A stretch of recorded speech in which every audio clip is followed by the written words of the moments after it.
too bright. Okay. Alright. Oh my gosh.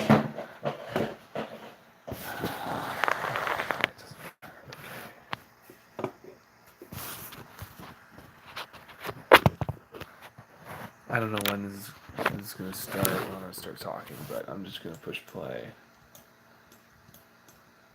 And when I'm talking, I'll just start talking. No one's on this, it's not live, so it doesn't really matter. But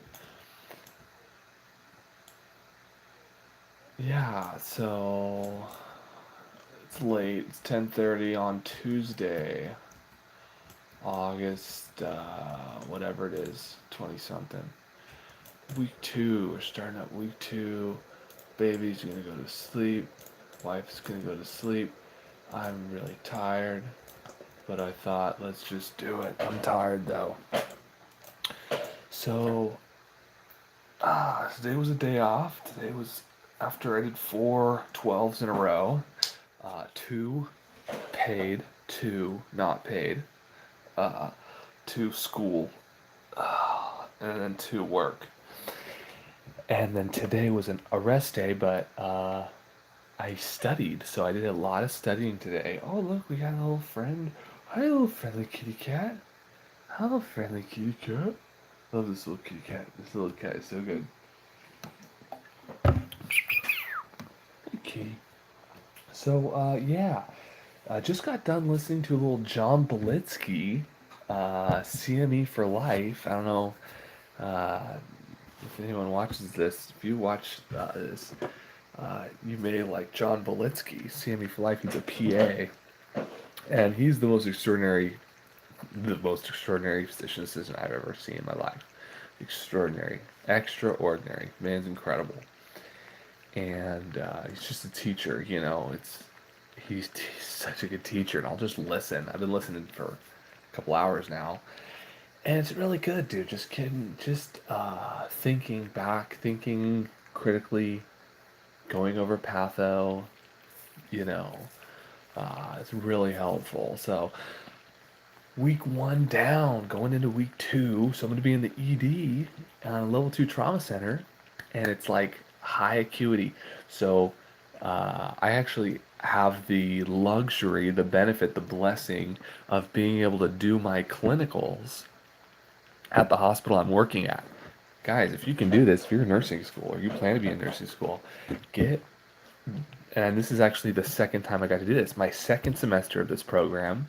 It's a 2-year program, 4 semesters. My second semester was 16 weeks med surge, and I got to be on a med surge unit in my clinicals, and I was working in the emergency department in a level 2 trauma center. Well, guess what? 4th semester, I switched, went over to a different hospital, close, and now I'm working on the med surge unit as a CNA slash nurse extern, and I'm doing my clinicals in the ER and the ICU. So there's a big flip, and it's so helpful. It really has opened my eyes to uh, what med surge nursing is. You know, I can feel like I can say like, dude, we've done med surge. Of course, I'm working as a CNA, but I'm working right alongside these nurses, and I'm watching what they're doing, and we're following it. I'm working with them. Like we're doing med surge nursing. We're doing med surge nursing. We're doing med surge assessments. You know, and catching stuff. I freaking catch stuff all the time. Love catching stuff on the med surge unit. Catch it before it gets bad. You know what I mean?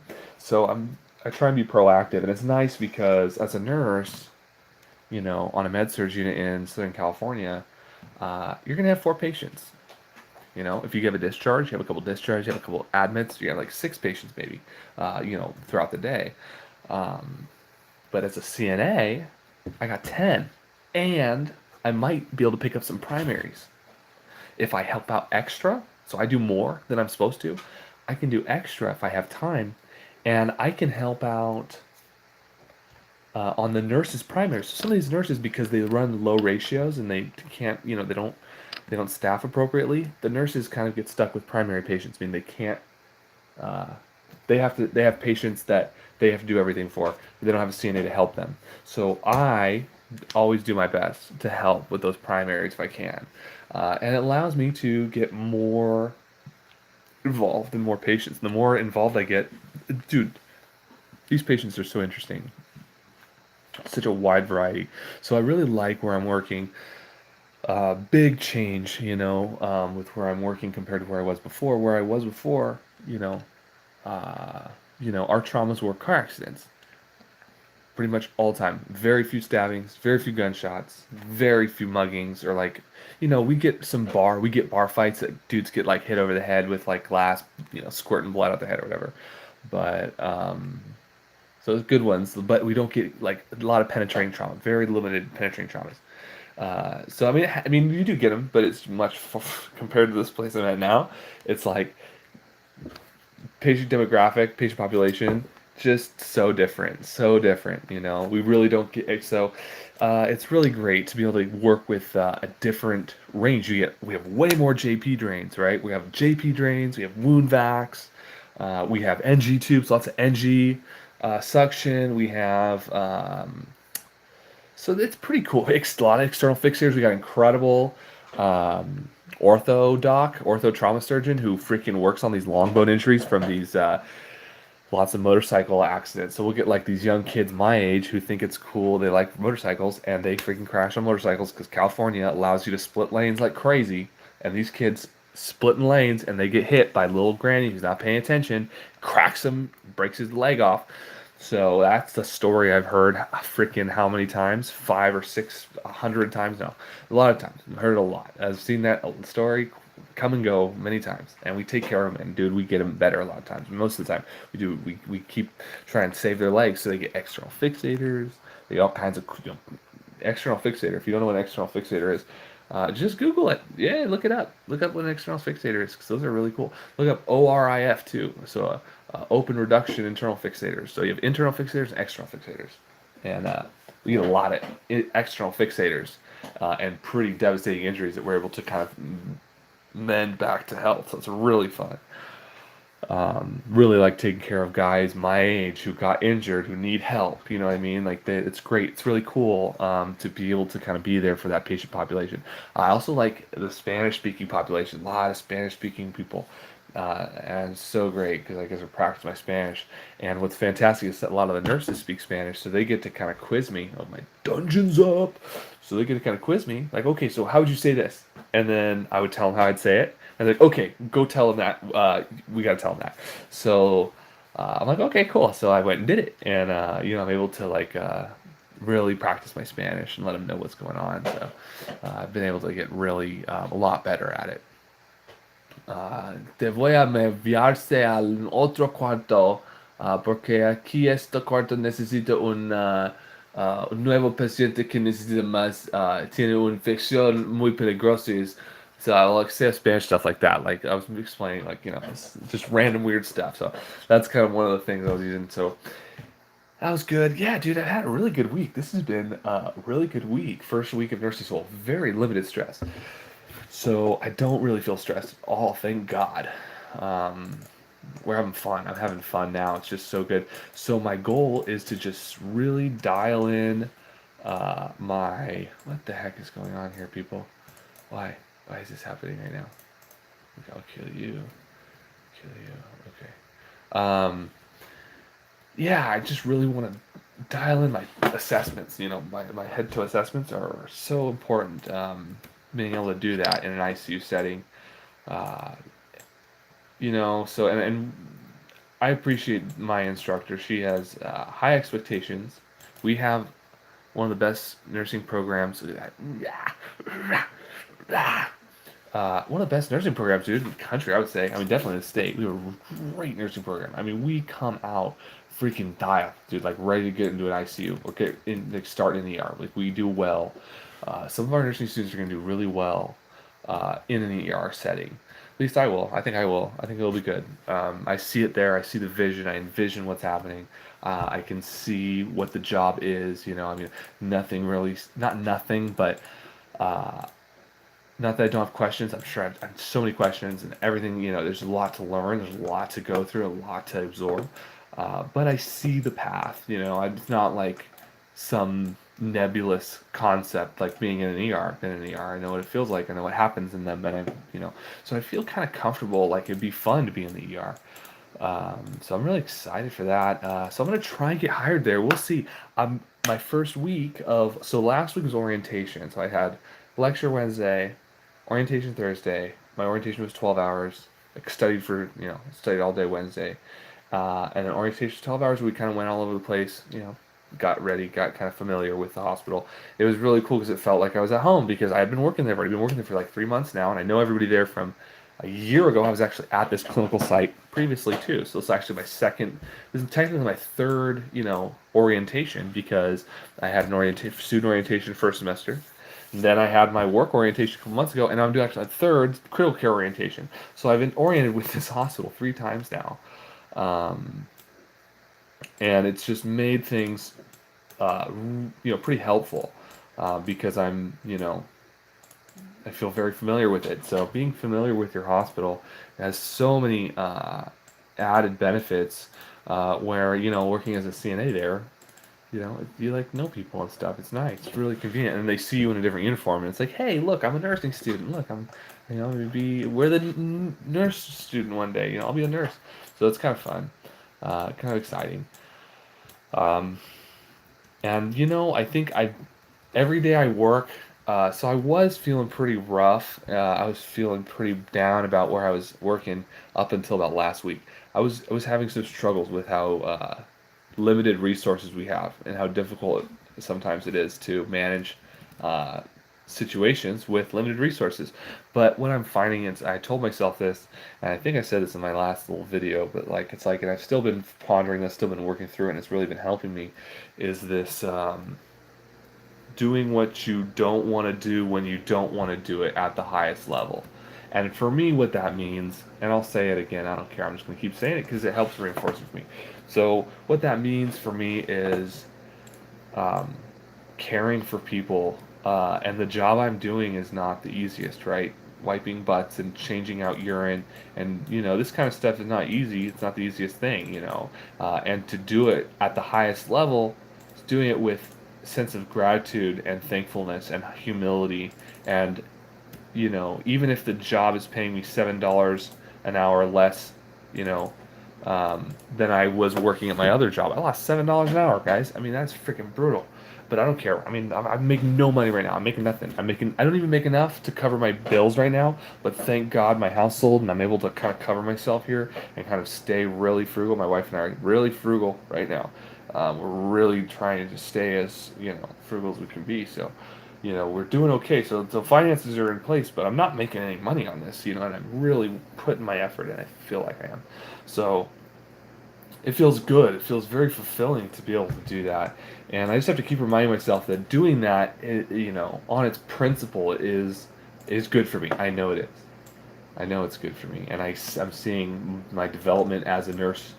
Um, it's developing my practice, developing my patient care, developing my time management skills, developing my assessment skills, my communication skills, being able to anticipate care, being able to cluster care. These are all kind of intangible skills that come with exposure to this situation. So everything I just mentioned, all those things are absolutely necessary to not freak out while you're working, right? So if you have any kind of deficiency in any of those areas, it will be exposed under duress or when stuff happens. So it is what it is. But that's kind of what I've been doing. So that's kind of where I've been at with this. And I feel great. I feel like I'm really, these people are so thankful. I mean, the patients I've been caring for are so appreciative of the care that I bring. So I'm so thankful. I'm like, oh, it makes me want to come back. I'm like, wow, dude, these people are. I'm going above and beyond for these people, and they know that I am, and they can feel it in the level of care that's being provided, and they can see it. And so what happens is, because not everyone's like this at this hospital, everyone has their own flavor, right? And everyone's not as on fire for wiping butts as I am. I'm like, dude, I'll do everything, I'll care for them on the low, at whatever level they need that I need to provide. That's what I want to do. So whatever's within my, I'm back. I'm back. We're live again. All right. So, lost my train of thought. Yeah, no one's ever on fire. That's what I was saying. everyone's is excited to care for these people. Not everyone puts in that much joy in their work. I just have joy in my work, dude. I love caring for people. I really do. And I love being there for people who are supporting them in their time of need. It's just a very fulfilling thing. And I just come to enjoy it so much. And so that's that much more exciting when I get to kind of practice it at a higher level when I'm actually working as a nurse, because now we get to use that same level of care and actually impact uh, their outcome. Not that wiping butts don't impact that outcome; it does, but just on a more kind of intense level. So these patients will see kind of a dichotomy, or kind of like a difference in level in care, a difference in attention, essentially. And sometimes I'm too nice, but that's okay, because guess what? I know plenty of nurses that will chew someone out, son. Put them down. Put them in their place. You know what I mean? If we got a problem, we got somebody acting a fool up in here, which happens very regularly. We got a nurse for that. We got somebody who can set the tone, let them know what time it is, because sometimes it needs to be placed. And you know what? I can play that role. I don't have a problem being the bad guy. I'm working psych. I was a bad guy all the time, dude. I was a bad guy. I was telling him everything. No, you can't have another cigarette. No, you cannot have another cigarette. No, you can't. No, sorry. No cigarette right now. We're not doing a smoke break right now. You need to go back in your room, son. Go back in your room. Go back in your room and hang out. It's not going to go well if you keep talking like this. It's not going to go well, right? So, I've had that conversation. I know that. I know that where that goes. So I can get there if we need to. But guess what? It's so beautiful being on a med surg unit because I'm not on a psych unit, dude. So I don't have to bring it to that level. It's so great. So that's what I'm learning is, the patients are different. I don't have to worry about psych. I'm not like dealing with highly addicted, psych patients, like drug addicts and like these patients are a little more difficult. Okay, sorry. My wife's texting me saying I'm too loud. All right. It's a good process for me. It feels good, and I'm really excited to be able to see this at some point, kind of where my mind was at the time, this time. So yeah, so I haven't had to be that bad guy. I really haven't had to be that bad guy at all. Um, it feels good to not have to do that, and it's okay. I mean, I can bring it if we need to. I'm not afraid to deal with the problem, but I am so patient because I know we can bring it to that level, and I don't want to. While my cat's playing with my phone. So yeah, I don't want to bring it to the level, and it doesn't need to be that level 99% of the time. We've had situations where we've had to kind of go there. You do have patients who can have problems, but that's okay. That's okay. I don't take it personally, and I don't mind dealing with it. It's totally cool. Like we can go there if you want to. I will deal with it, but for the most part, I'm the good. I get to be the good guy. I get to be the nice guy. I get the guy that cares for them. I get to be, um, you know, when somebody is in a bed, when somebody's in a bed, on my phone, this cat is messing with my phone. He is so funny. When somebody's laying down in a hospital bed for days on end, in pain, bleeding out of orifices, sorry with all this phone, whatever. It doesn't. I don't care about the light. So someone's bleeding for days on end,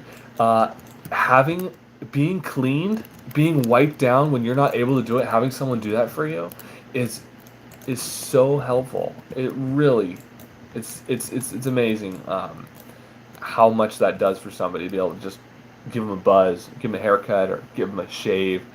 Give them to brush their teeth, wipe them down, clean them up, change all their stuff, just feeling new. It's like cleanliness is next to godliness, and these poor people are very dirty because they're hurting and they're not able to clean themselves.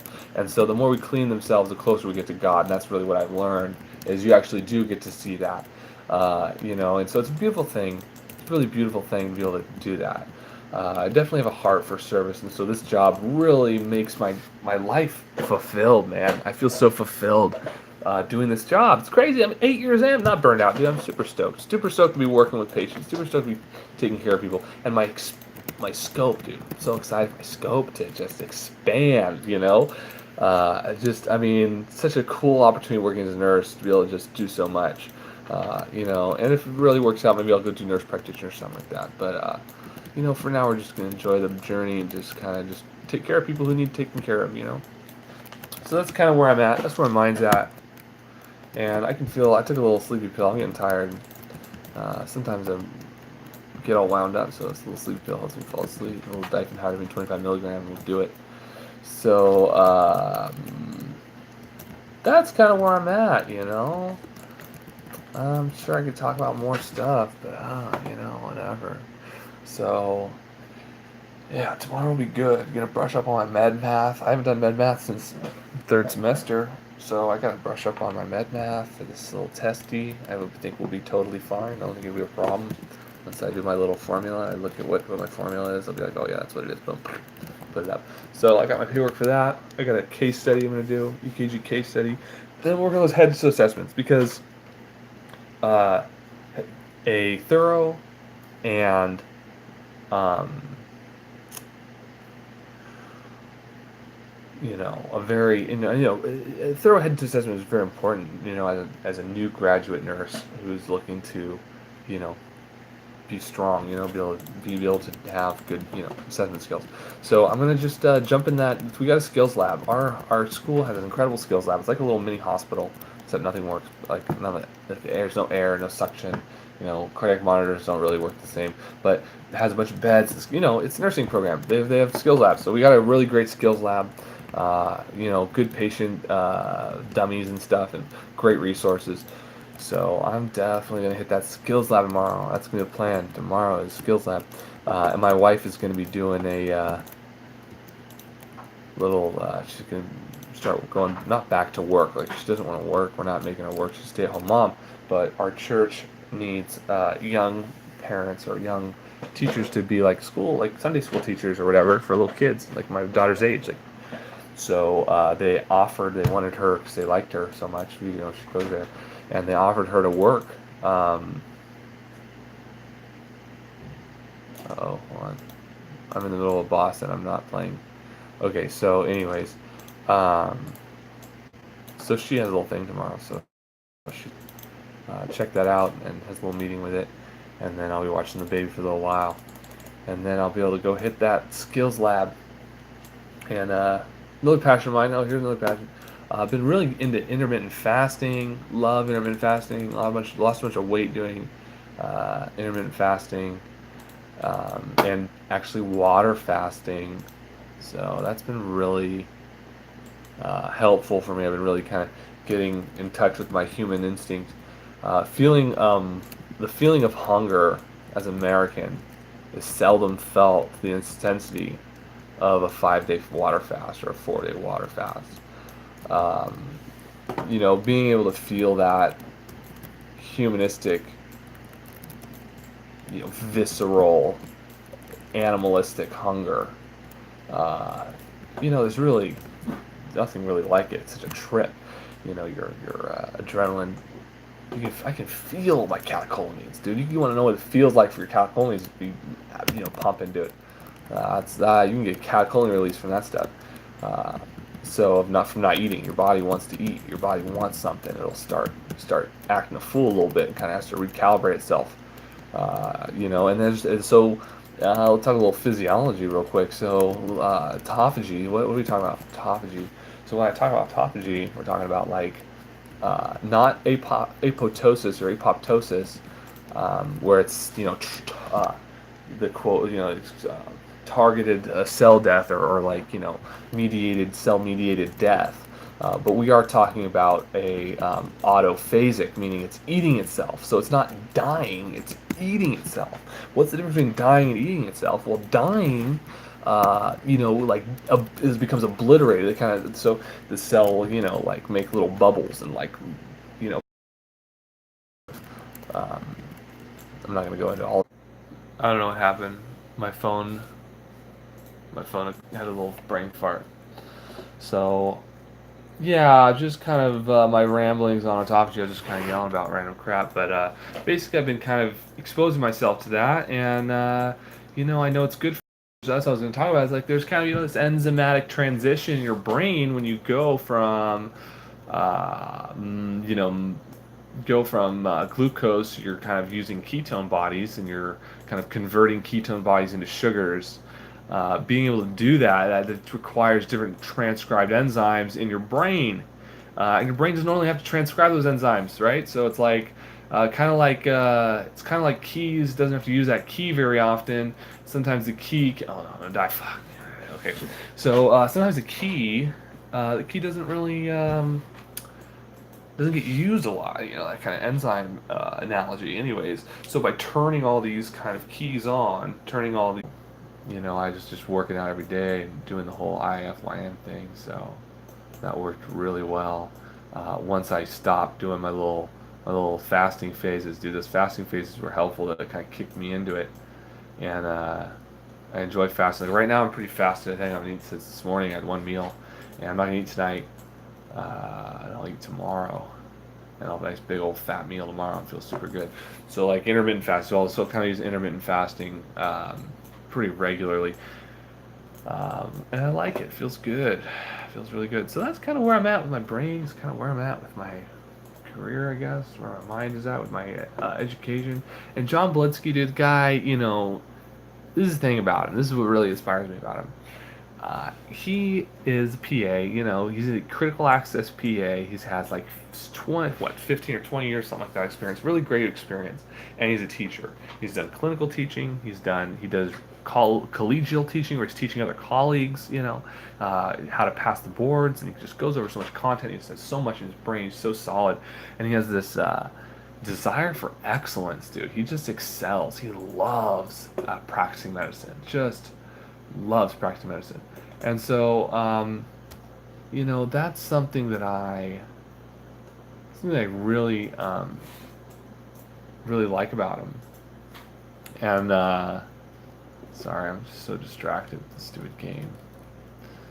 So, this is dumb. This is such a dumb game. I'm so over it.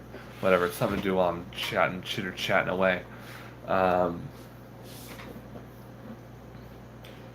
yeah, definitely enjoy him. Yeah, anything else? I don't think. All right. Well, it doesn't seem to want to work. My phone doesn't want to seem to want to work in these videos. I guess it's time for bed, dude. It's late. I'm gonna have to wake up. I mean, actually I don't have to wake up early, so that's why I'm doing this. So yeah, I feel good. So we'll do another video probably next Tuesday, maybe. Maybe we'll do next Tuesday. The other thing we're doing is we're gonna be doing a. I'm gonna do my schedule tomorrow.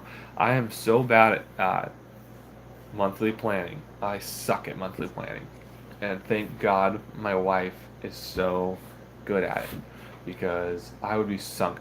If my wife was not at home taking care of me, I wouldn't be able to do this. Nursing school would not be in the cards for me. She is my backbone. She is vital to this system. Hey, kitty cat. She's absolutely vital for me into the system, and you know, she's just awesome. She's a good lady, really good lady. So yeah. That's another thing. Oh, I had another opportunity. Got to go through all my meds, dude. So many meds. I don't even remember. I mean, I probably could remember all the meds. You know, just going over the dosages, dosage ranges, but, you know, um, why you give them, what could go bad, just the basics. Trying to critically think, not trying to memorize, but kind of like, um, not memorize, but like yeah, like you know, internalize these things like adenosine, or amiodarone, or you know, for amiodarone, what else? Dopamine, dobutamine, fentanyl, you know, propofol, dexmedetomidine, metadide, or whatever it is, but dometadine, Precedex. Just knowing their what else? Knowing their dosage ranges, why we're giving them, what can go bad. Like so many bad things can go bad with propofol. Propofol can really, really mess you up pretty bad. You can have hyperthermic reactions from propofol. You can have cardiac arrest from propofol, respiratory arrest from propofol. You just get all screwed up if you do. It's really kind of intimidating. So just trying to get familiar with it. And you know, I've watched nurses hang propofol 1,000 times. You know, you watch them, you know, and you can I've RSI'd people where we end up throwing them on propofol afterwards, and they're hypermetabolically stimulated, and they're cruising at like 100 mics per kg.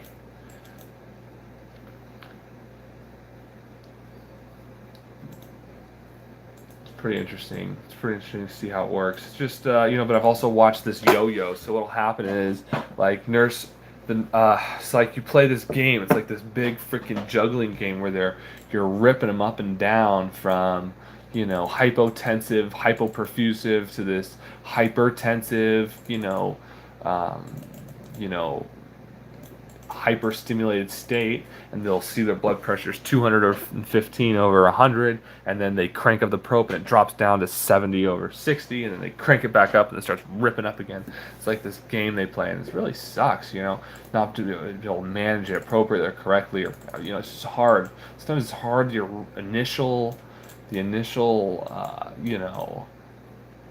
medication, initial um, administration. We don't know how he's going to react. We don't know what medications he's on. He's in the ER. It's kind of a crazy situation. You kind of seems like it can cause these yo-yo effects where his comorbidities are playing into the gravity of the blood pressure changes. So, and then not only that, but like I've seen patients who are like, this is a horrible thing, but this happens sometimes. It's horrible. Uh, patient will need to be intubated, and they'll push. Not that I don't know if I've seen them push a paralytic before they push the hallucinogenic, whatever, the dissociative medication. So the medication that can kind of relax you or dissociate you, like Versed or fentanyl or something like that, and then they would give a muscular blockade like Sux, or they would give um, Vecuronium or Rocuronium or something like that. So uh, if you push your Versed, what I'm learning is if you push your Versed, uh, and it doesn't do the trick, Versed, it's not like propofol. It's like Diprivan. You just push it, and then you kind of wait a few minutes, and then you just watch them fall back. Like Versed, I don't know. I think people are awake, dude. People are awake sometimes. If you're giving Versed, they stay awake for a little bit. So if you push and then push the paralytic, you paralyze them. They're still there. That medication it's not that fast. So they'll do it so fast, and then they're stuffing it down their throat. And I've watched people's blood pressure spike during an intubation. It's at 250, systolic, over 140, or like, you'll see the blood pressure spike, the heart rate will spike. It's because they are feeling and watching you freaking stuff a freaking ET tube down their throat. So they're awake. They know what's happening. You just, I mean, of course, they're not going to, hopefully they'll remember it, I mean, hopefully it's for the greater good. I understand that. But, oh gosh, it's kind of a bummer, kind of a major bummer sometimes when that happens. You don't like to see, I don't like to see, big old blood pressure spike, and he starts, sweating, patient's sweating, blood pressure spiked. You can just see it. It's like, oh, this person's still awake, and we're tubing him. Come on, bro. Let's put him out. So it just, I've seen that a few times, and it sucks. It's not enjoyable. Um, so it's nice when everything goes smoothly. It sucks when things don't go smoothly. That's one thing I don't like, is when things don't go smoothly, or like things don't go right. So. But I mean, I'm still here. Here's a great statistic that I remind myself of constantly, that I've learned very well. What are the first three leading causes of death in America? You got what? Is it heart disease, cancer, and nosocomial infection, or no, hospital-acquired illness? Third leading cause of death is a hospital-acquired death. You went to the hospital, you got sicker, and you died there. I think that's I could be wrong. I don't think I'm wrong. I'm pretty sure that's right. So I've seen another study. It's like you average one medication error per day that you're in the hospital. You'll at least receive on average one medication error every day, at least. But it'll average one.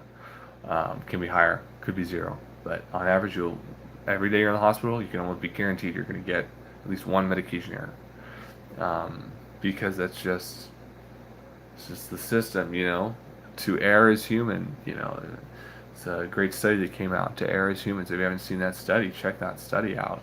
Kind of talks about um, how nursing care, medical care in general, can actually be cause a deterioration of the patient, and it's something I've seen too. So I won't get into that stuff. Um, I won't get into that stuff. Definitely not. But it's definitely a conversation to have. Definitely a conversation to have. And it is what it is. You know, it is what it is. It's. I mean, it's sad. It really puts you into reality of what can go bad, how bad things can go. You know, things can go be really bad, really easy, really quick, and it can have you can have a, you know, um, I don't know, it's a comedy of errors, but it's definitely have multiple people making multiple mistakes and they compound. So if one person makes one mistake, another person makes one mistake, and one person's mistake adds to the next person's, and then all of them actually end up causing a problem. Um, so when everybody flubs, it really makes it bad. And humans are not perfect. Humans aren't perfect. So, but it's good to strive for excellence. I think it's important to strive for excellence. I think it's absolutely should be at the front of my mind when I'm caring for another human being. You know, when another person's in my care, legally bound to me, I'm legally their advocate. I'm legally here for them in every possible way. You know, I'm a trusted family member, essentially. You know, a level of, you know, I mean, they trust me with information they don't tell their own family. So that is a sacred, sacred relationship. Very important. So I'm trying to take with gravity the reality of how important it is. And honestly, it makes me not want to go to the hospital, like as a patient. It's kind of scary how exposed you are as a patient, you know, to what can happen. So it is what it is. But I'm going to do my best while I'm there. I'm going to do my best, and I'm going to strive for excellence, and it's going to be good. I think it'll be great, and I think I'm going to be able to help people. I think someone will be able to be helped. Someone will. Before it's already been happening, so I know for sure it'll keep happening. All right, so I'm at 40 minutes. I don't really put a minute cap on this. I don't even start with anything. I literally don't start with anything. I just sit down, and turn my phone, my computer on, just sit here. I've been hitting that gym, but I haven't been eating, so I'm not like growing huge. I'm not huge. I'm definitely, you know, less than I was. That's good. All right, I guess that's cool. You know, I don't know if there's a conversation to be had here, but you know, whatever. That's all I got. Have a good night, everybody. I'm gonna try to do this next week.